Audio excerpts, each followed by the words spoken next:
Hey there and welcome to another video. It's gonna be my first video of Season 2.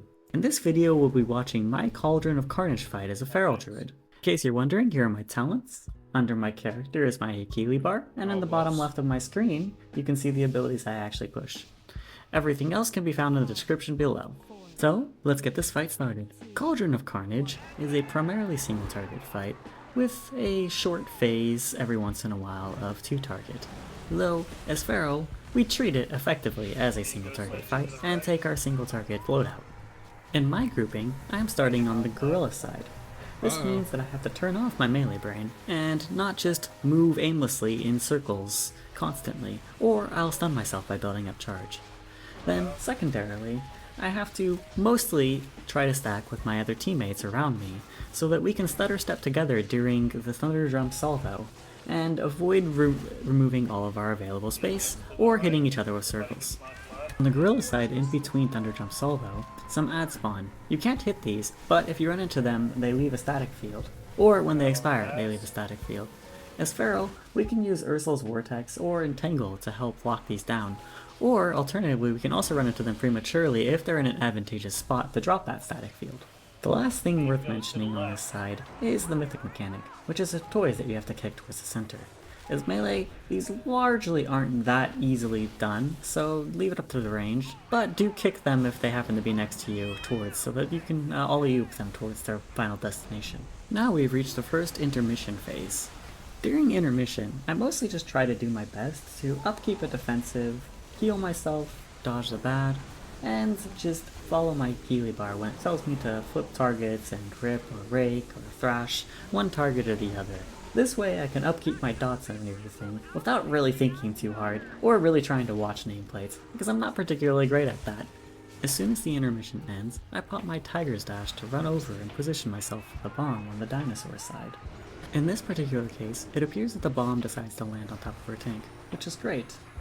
And then, we just get into the circle, well, we're kind of already in it, and make sure that we won't get bounced into the beam. After you get knocked out of that, everybody in the area gets a fire circle on them, and it's just best to not stack these as much as possible, though it won't kill you if you do stack for a little bit. If I find myself in a situation where I'm going to be stacked for a short duration, I do pop Bark Skin here. It's a pretty short cooldown and pretty efficient at mitigating that damage.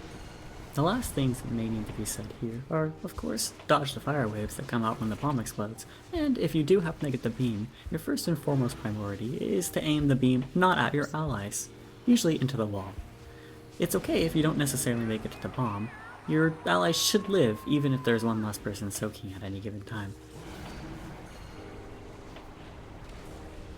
Now, we're heading into the second intermission. And this time we're a little bit closer, so I can kind of just walk along with the boss as we reach the center. So, same thing as last time. I'm gonna pop a Bark Skin here, do my best to dodge everything, and just try to upkeep all of my feral tasks as far as my damage rotation on both bosses while I can in the middle of them.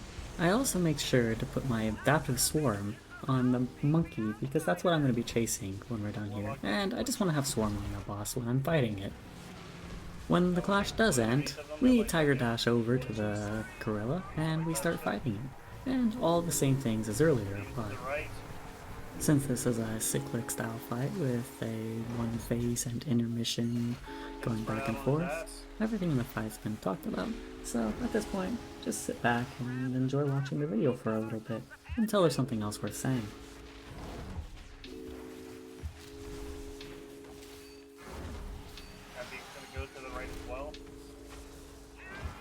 Watch your step. That works too. Go ahead and get Aiden up. Put it out. Watch the tank stop. Put it out. Wait, take beef. Take it to the right.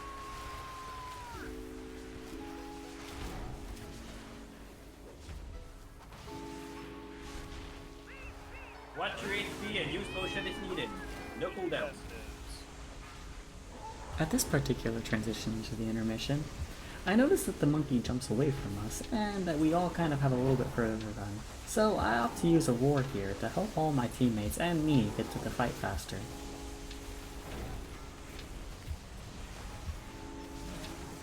As the fight progresses, you have less and less space to work with, so we start rotating the bosses clockwise around the arena. So it takes a little bit longer for the boss to kind of get to its final position here in this rotation, but that's okay. And we can do some damage while the boss is slowly waddling towards this side of the arena. Can I get those two melee toys knocked out? Yeah, I'm working on. Appreciate you. Help so.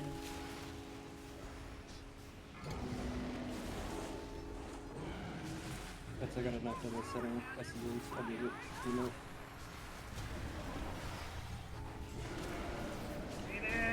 Ow! Get shape up quick. Damn it.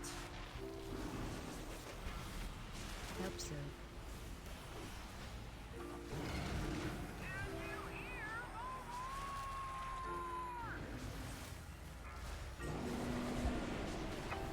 You're most likely gonna have to put damage into the dinosaur.